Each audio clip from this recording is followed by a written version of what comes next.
नमस्कार विद्यार्थी मित्रांनो, दिनांक 6 एप्रिल 2021 रोजी झालेल्या NMMS परीक्षेमधील मेंटल ॲबिलिटी टेस्ट म्हणजेच बौद्धिक क्षमता चाचणी म्हणजेच आपल्या मॅटची उत्तरपत्रिका ती आन्सर की जी आहे ती आपण या व्हिडिओमध्ये स्पष्टीकरणासह पाहणार आहोत। आता याच्यामध्ये बघा, आपला पहिला प्रश्न जो आहे तो पहिला प्रश्न अल्फाबेटवर आधारित आहे। प्रश्न वाचते मी। पुढील प्रत्येक प्रश्नात पहिल्या पदाचा दुसऱ्या पदाशी जसा संबंध आहे तसाच तिसऱ्या आणि चौथ्या पदामध्ये आहे। म्हणजे पहिल्याचा आणि दुसऱ्याचा संबंध बघून तिसऱ्याचा चौथा यातला शोधायचा आहे। तिसऱ्याशी संबंध असलेला चौथा आपण शोधणार आहोत। तर याच्यामध्ये बघा, आपल्याला नेहमीच एक लक्षात ठेवायचं की अल्फाबेटचे जे प्रश्न असतात त्याला ABCD आपण या पद्धतीने काढून घ्यायची। ABCD सुलट पद्धतीने काढायची, ABCD उलट पद्धतीने आपण काढायची आणि त्याला नंबरिंग हे एकदा सुलट द्यायचं आणि एकदा असं उलट द्यायचं। आता हे प्रश्न बघा, लगेच आपल्याला कसे सोडवता येतात। AYC इथं बघा, AYC त्यानंतर MOK बघा, याच पद्धतीने आता DVF आणि अशीच रचना असलेला आपला पर्याय आहे JRH। बघा, AYC त्याला MOK म्हणजे एकदा इकडून सुरुवात झाली, एकदा इकडून सुरुवात झाली। त्यानंतर DVF म्हणजे डावीकडून सुरुवात झाली, आता उजवीकडून सुरुवात JRH। या पर्यायाचं कंपॅरिझन केलं तर हा पर्याय आपला बरोबर आहे। याच्यानंतर दुसरा बघा, याच्यामध्ये दुसरा पर्याय आहे आपला AYBZ या पद्धतीने AYBZ। त्याला कोण आहे तर MOLN म्हणजे अशी फुली तयार होते आपली। या पद्धतीने फुली तयार झालेली आहे आपली AYBZ MOLN।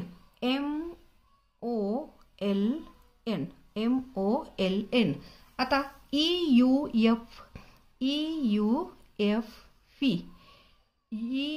EUFV त्याच्याशी जुळणारा पर्याय आपला आहे ISHR। बाकीचे पर्याय त्या पद्धतीनं जुळत नाहीत त्याच्याशी, असं तिरका अगदी झालेला आहे। त्याच्यानंतर पुढचा आहे आपला बघा DWFU। बघा, DWFU या पद्धतीनं आकार तयार झालेला आहे। आता JQRS या पद्धतीनं म्हणजे आपला मनोरा जसा असतो तशी प्रकारची रचना याच्यामध्ये आहे JQRS। पुढे बघा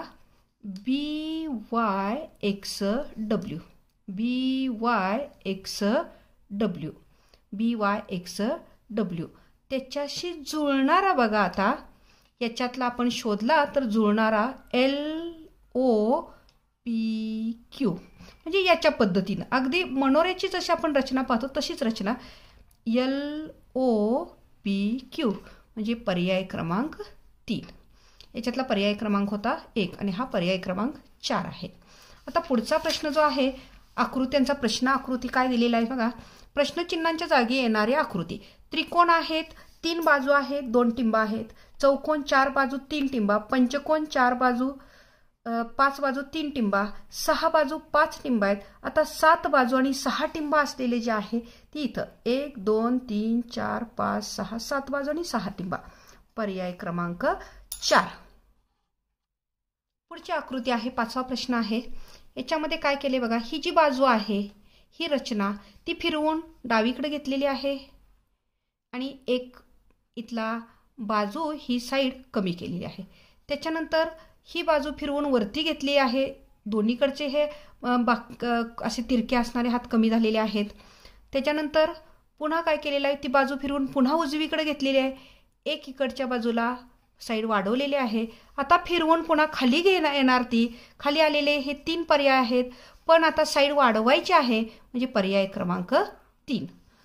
पुढं बघा आता याच्यामध्ये ही टिंबा आणि ही उभी रेष. टिंबा तशीच ठेवलेली आहे, उभी रेष इकडं उजवीकडे घेतलेली आहे. पुन्हा टिंबा उजवीकडे घेतलेली आहे, उभी रेष तशीच ठेवलेली आहे. आता बघा पुढं टिंबा तशीच ठेवलेली आहे, ही पुन्हा वरच्या बाजूला घेतलेली आहे.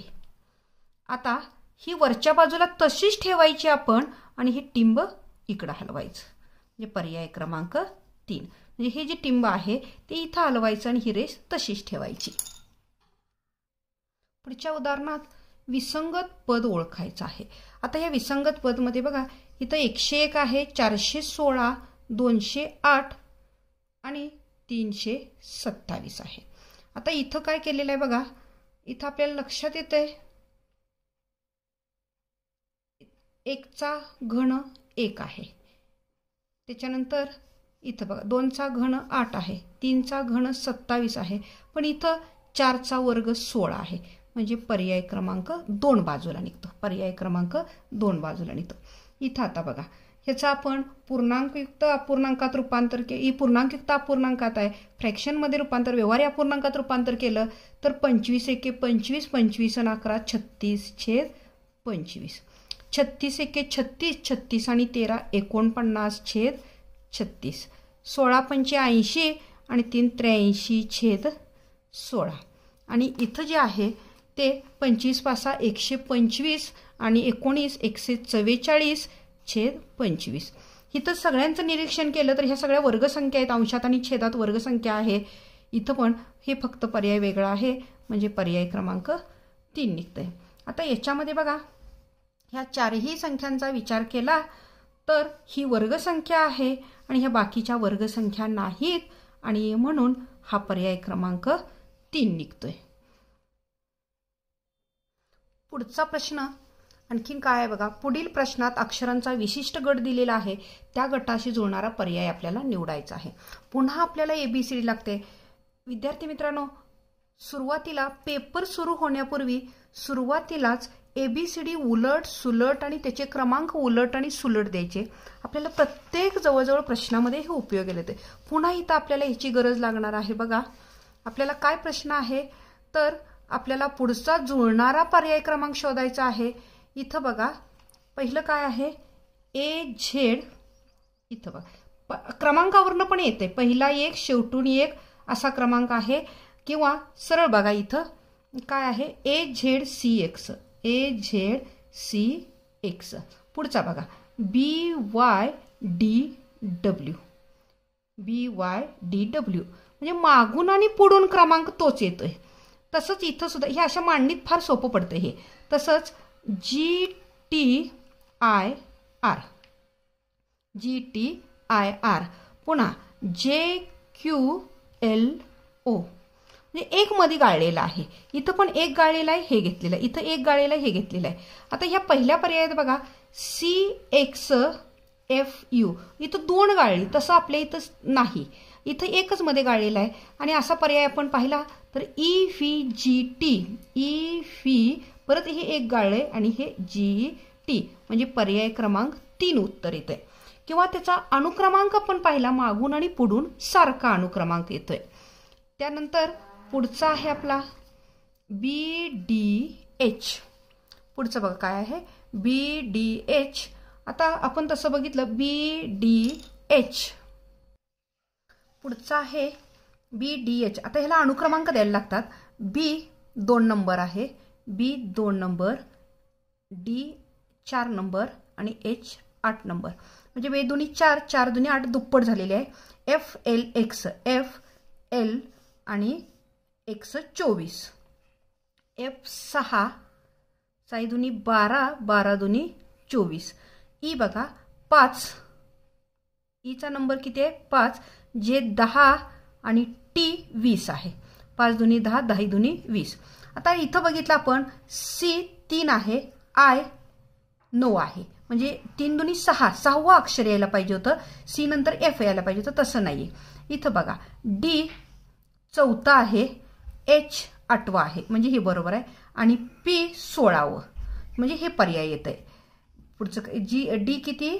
D आपलं 4, H 8 आणि 8 दुनी 16, P 16 म्हणजे हा पर्याय आपला पर्याय क्रमांक 2 बरोबर आहे. अक्षराचा अनुक्रमांक तिथं येतोय.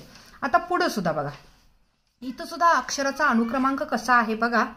तर पुढच्या उदाहरणात BDG, B 2, D आणि G 7 आहे.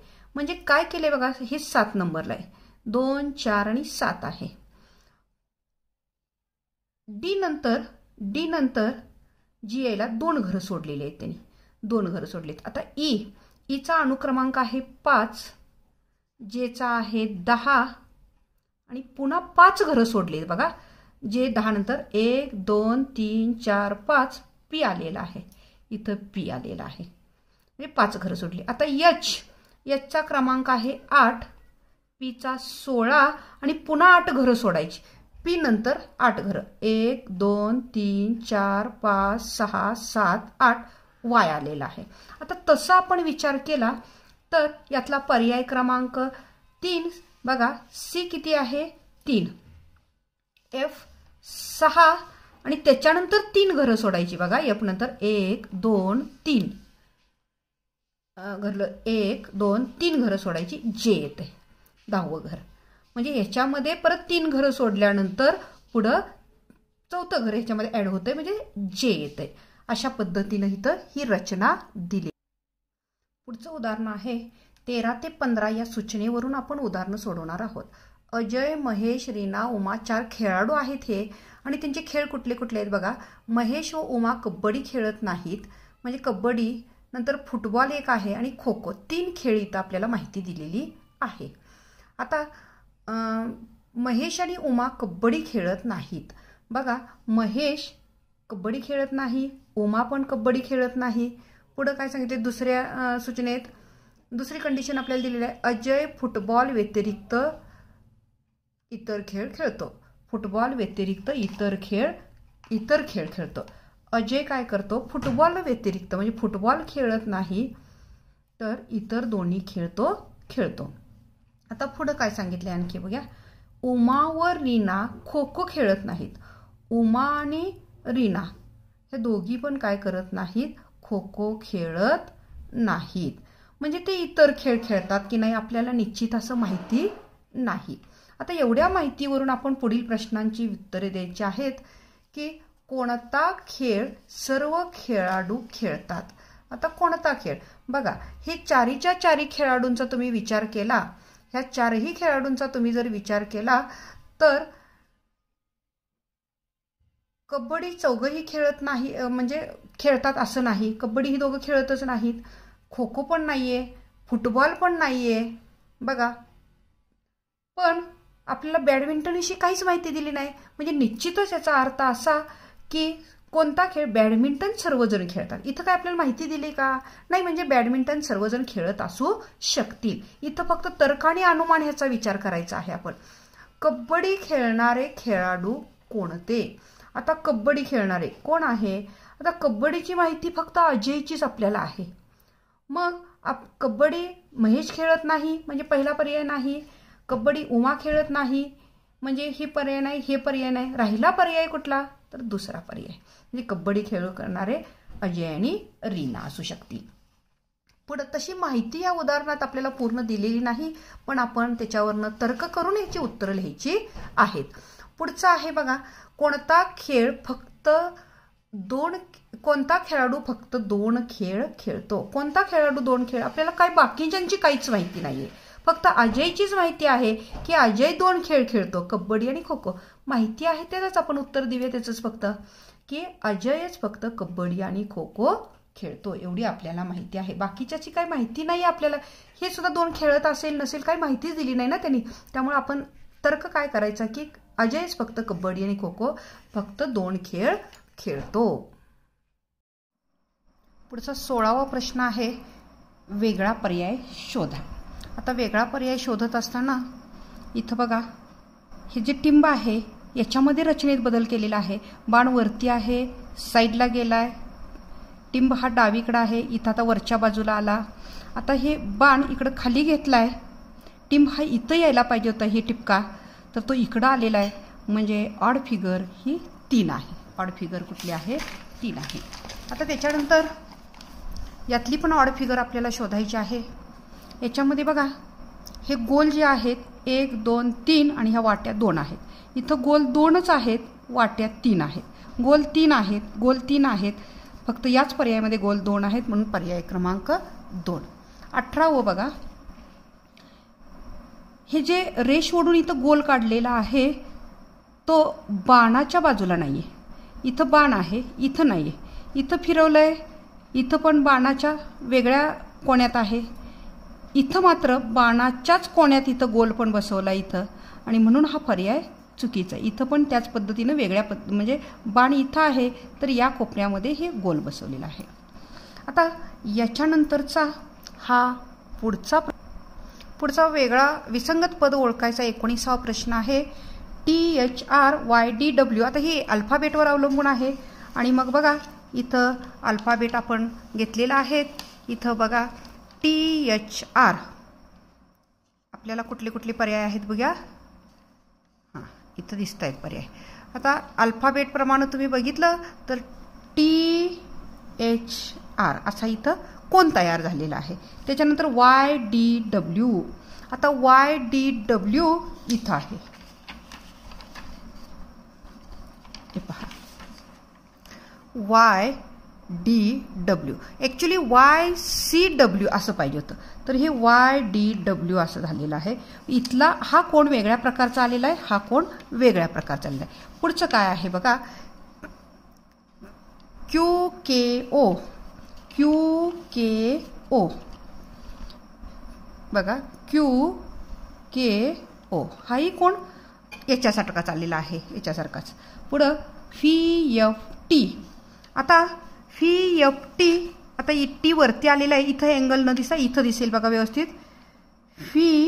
FT असाच कोण आलेला आहे. आता फक्त मी उलटा बाजूचं घेतल्यामुळे ते तोंड खाली झालेलं आहे, आणि इथं जे आलेलं आहे हे वेगळ्या पद्धतीचा कोण आलेला आहे, आणि म्हणून वेगळं काय निघणार आहे आपल्याला, तर YDW निघणार आहे. आता पुढचं बघा, पुढच्या 20व्या उदाहरणामध्ये JE हे जे अनुक्रमांक आहेत.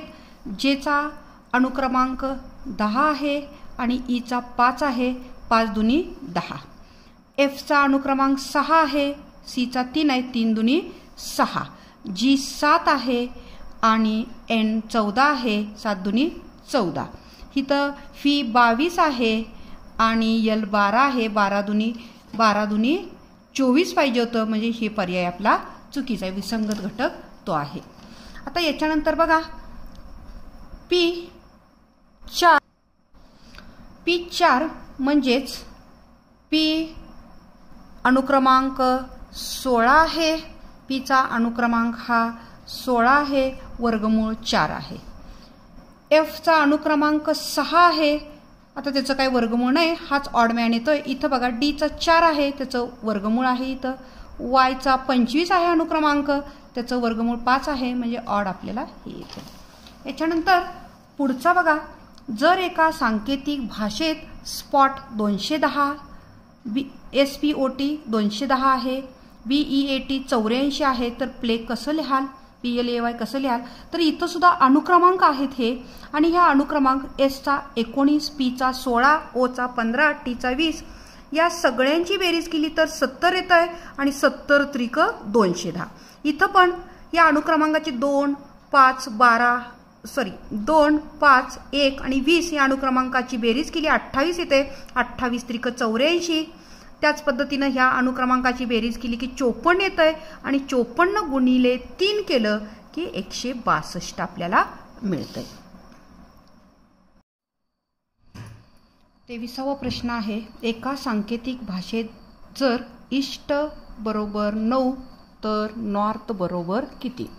आता ह्याचे अनुक्रमांक आहेत. ईचा अनुक्रमांक 5, Aचा 1, Sचा 19, Tचा 20 या अनुक्रमांकाची बेरीज केली तर ती 45 येते, आणि 4 आणि 5 9, त्यांची बेरीज, त्या अंकाची बेरीज 9 आली. तसं या अनुक्रमांकाची बेरीज केली तर ती बेरीज 75 येते आणि 7 आणि 5 12. पुढचा आहे एका सांकेतिक भाषेत ARMY हा शब्द EUOZ असा लिहिला तर त्यात सांकेतिक भाषेत FUND हा शब्द कसा लिहाल. आता इथं बघा ह्या शब्दाचं पाहिलं तर त्यांचं ए नंतर पाचव्या क्रमांकाला ई घेतलेला आहे. आर नंतर 3ऱ्या क्रमांकाचं घेतलंय आपल्याला बघा. आर नंतर यू घेतलंय 1 2 3 3ऱ्या क्रमांकाचं घेतलंय. एम नंतर ओ 2ऱ्या क्रमांकाचं घेतलंय 1 आणि 2 क्रमांकाचं घेतलंय आणि वाय नंतर झेड लगेचच 1 क्रमांकाचं पहिलंच घेतलेलं आहे. तसंच एफ नंतर 5वं अक्षर एफ नंतर 1 2 3 4 5 एफ नंतर 5वं अक्षर आपण घ्यायचं. 5वं अक्षर आपण घ्यायचं आहे. एफ नंतर जे घेतलं. यू नंतर आपण एक्स घेतलेला आहे 3रा अक्षर. पी नंतर 2रा अक्षर. एन नंतर 2रा अक्षर पी घेतलेला आहे आणि डी नंतर लगेच अक्षर ई घेतलेला आहे. या पद्धतीनं पर्याय क्रमांक 2 इथं ए नंतर 4थं अक्षर येतं ई. त्याच पद्धतीनं ए नंतर 4था आहे. आर नंतर 3रा आहे. एम नंतर 2रा आहे. वाय नंतर पहिला आहे. त्याच क्रमांकानं हे घेतल्यानंतर हे आपल्याला मिळते. पुढचं आहे एका सांकेतिक भाषेत ABOVE हा शब्द ZYLEV असा लिहितात. तर हा शब्द कसा लिहिल. आता काय केले बघा आपल्याला याच्यानुसार सुद्धा आपल्याला हे सोडवायला येईल की ए ला झेड घेतलंय. बी ला वाय घेतलंय. ओ ला एल घेतलंय. फीला इथं बघा फीला इथं व्हीला ई घेतलेला आहे. या पद्धतीने घेतलेला आहे. तसंच हे जर आपण RIGHT घेतलं तर बघा आरला आपल्याला काय घेतलेलं आहे. आरला आय घेतलेला आहे. पर्याय पण आपण बघूया. इथं आरला आय घेतलेले 2 आहेत. आरला आय घेतलेला आहे. आयला आर घेतलेला आहे. दोन्ही पर्याय तसेच आहेत. त्यानंतर पुढं जीला जी बघूया टी आहे. जीला टी घेतलेला आहे. टी पाहिजे जीला. म्हणजे उलट अनुक्रमानं अक्षरही घेतलेली आहेत. त्यामुळे पर्याय क्रमांक 4 येतोय. पुढं आपल्याला आकृतीवर आधारित प्रश्न आहे. पहिल्या आकृतीचा 2ऱ्या आकृतीची जसा संबंध आहे तसा 3ऱ्या आकृतीचा 4थी आकृती शोधायची आहे. हे तुम्ही पाहिलं तर आरशातली प्रतिमा डावं उजवं झालेलं आहे म्हणजे आरशातली प्रतिमा आहे. याच्यात सुद्धा बघा हे जे आहे ते या बाजूला येणार म्हणजे ही पर्याय क्रमांक 4 आरशातली प्रतिमा आहे. पुढचं उदाहरण आहे वेगळा आकृती गटातनं बसणारी आकृती काढायची आहे आपल्याला इथं. आता याच्यामध्ये सुद्धा बघा आपल्याला पाण्यातली प्रतिमा आहे. याची ही पाण्यातली प्रतिमा आहे आणि इकडं या प्रश्नात सुद्धा आरशातलीच प्रतिमा आहे आणि आरशातली प्रतिमा ही इकडच्या बाजूची इकडं गेलेली आहे. तसंच इकडचं इकडं म्हणजे आपल्याला पर्याय क्रमांक 3 उभी आकृती तशी पाहिली तर एकच आहे. आता प्रश्न 28व्यात बघा. प्रश्न 28व्यामध्ये बघा ह्या बाजूचा तुम्ही विचार केला तर ही बाजू आपल्याला फिरवून इकडं घेतलेली आहे या बाजूला. तसंच ही बाजू फिरवून आपण वरच्या बाजूला घेतली तर आपल्याला ही या 2 पैकी आकृती मिळणार आहे. पण ह्या काळ्या रंगवलेल्या भागाचं फिरवलं तुम्ही व्यवस्थित तर आपल्याला पर्याय क्रमांक 2 मिळणार आहे. पुढचा प्रश्न आहे या प्रश्नामध्ये अक्षरांची किंवा अंकांची लयबद्ध मांडणी दिलेली आहे आणि मालिकेत गाळलेले अक्षर पर्यायातलं शोधून आपण लिहायचं आहे. आता इथं बघा BA, आता ह्याचा जर विचार केला तर BAB इथं दिसतंय. आता इथं BAB भरल्यानंतर पुढं C येतंय, म्हणजे BABCचा गट तयार होतोय. BABCचा गट तयार होतोय. BABC बघा 4 अक्षरांचा हा गट तयार होतोय. BABC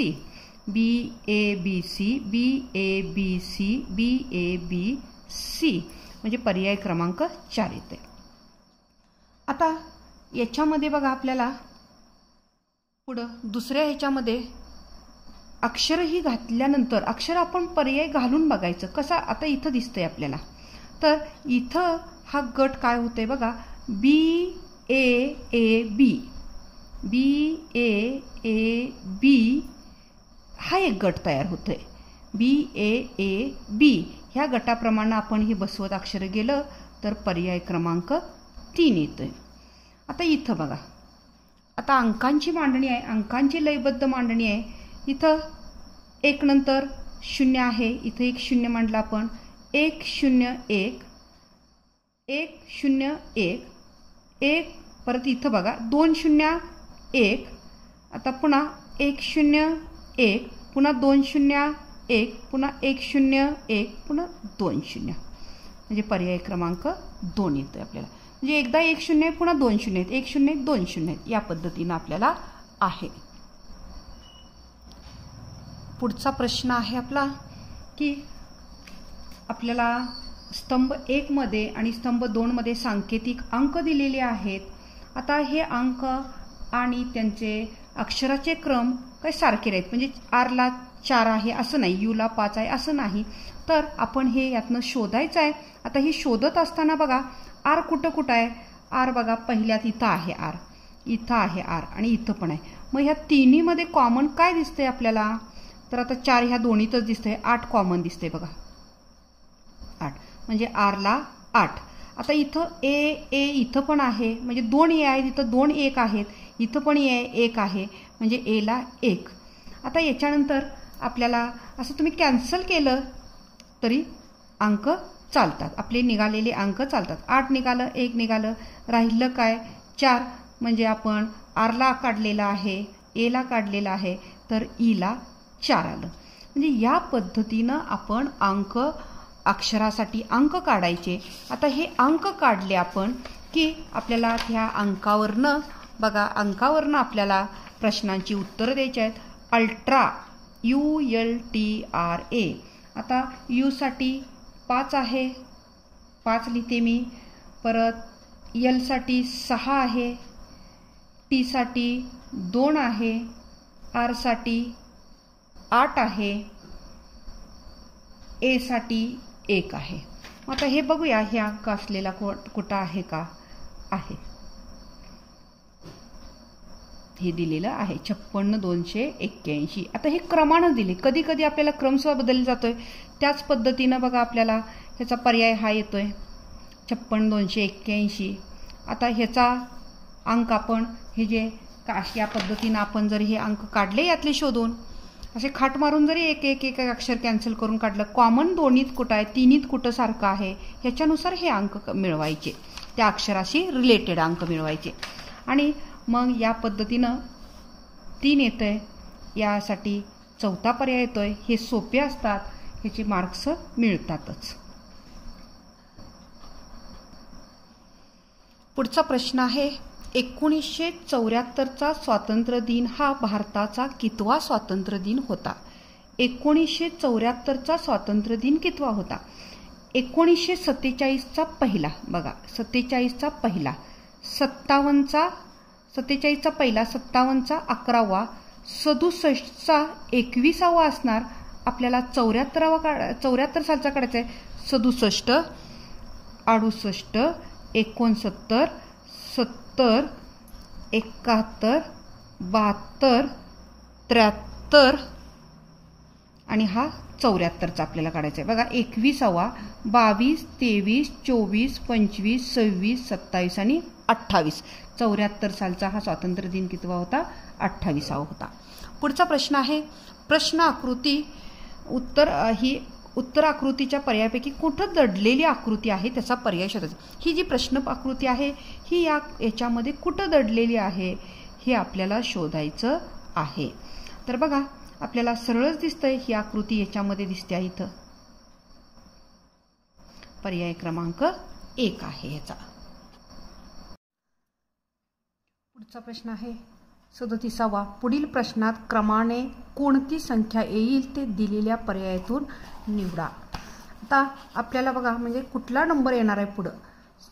0.5 2 4.5 9 16.5. आता 2 मध्ये 1.5 मिळवलं 2 आलं. परत हे 0.5 मध्ये 1.5 मिळवलं 2 झालं. 2 मध्ये 2.5 मिळवलं 4.5 आलंय. 9 कसं आलं तर 4.5 मिळवलं आपण पुन्हा. पुढं 16.5 कसं आलं तर 7.5 मिळवलं. आता इथं सुद्धा बघा इथं सुद्धा वाढवताना इथं पहिल्यांदा 1 न वाढवलंय, इथं 2 न वाढवलंय. फरक सुद्धा किती वाढलाय बघा. 1 न वाढलाय, इथं 2 न वाढलाय, इथं 3 न वाढलाय. आता इथं फरक 4 न वाढवायचं. 7.5 अधिक 4 11.5 आणि 16.5 मध्ये हे 11.5 आपण मिळवायचे.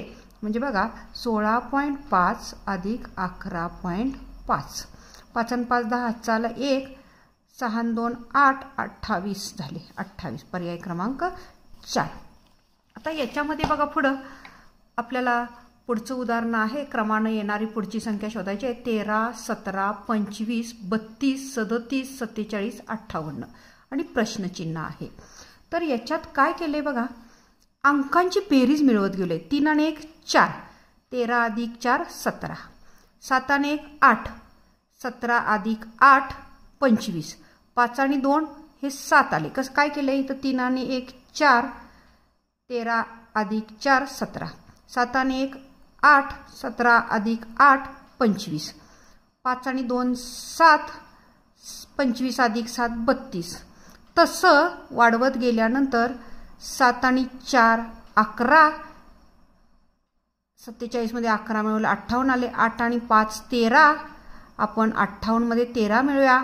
8 आणि 3 11 हातचा आला 1.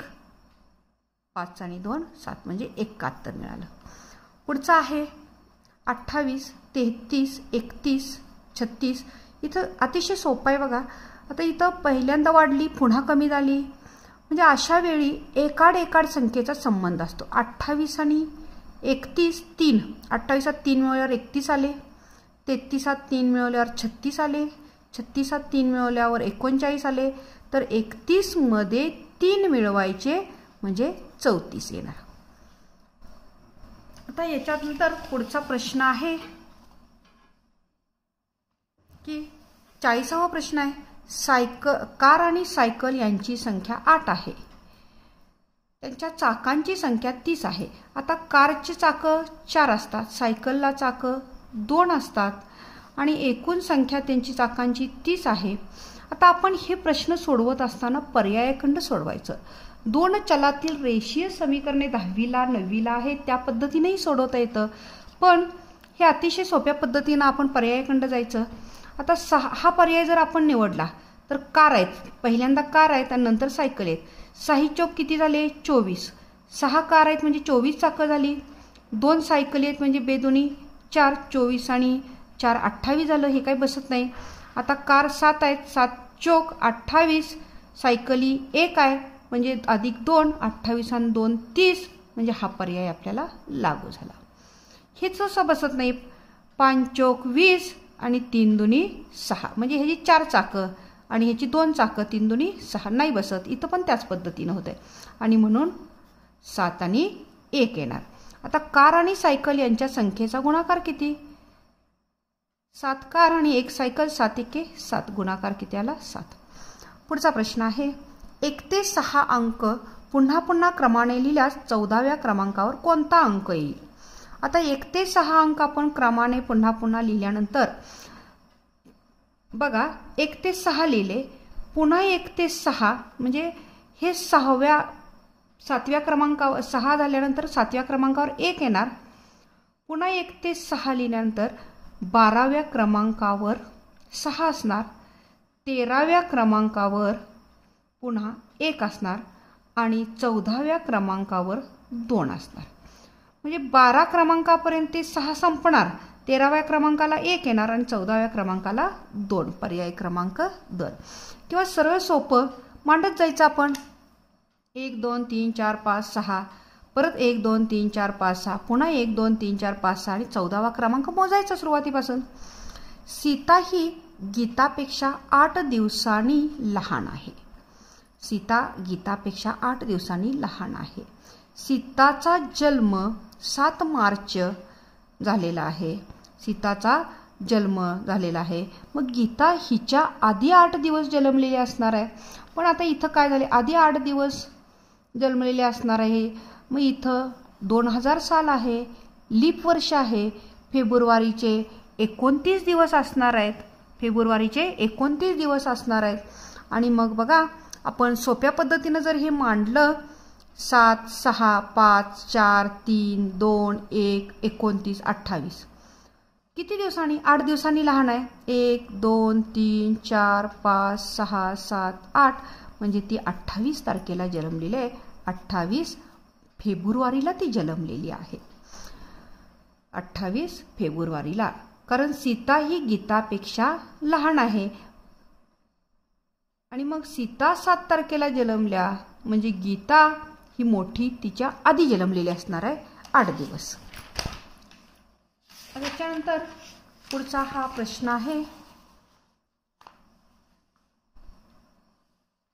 घनाचा प्रश्न आहे.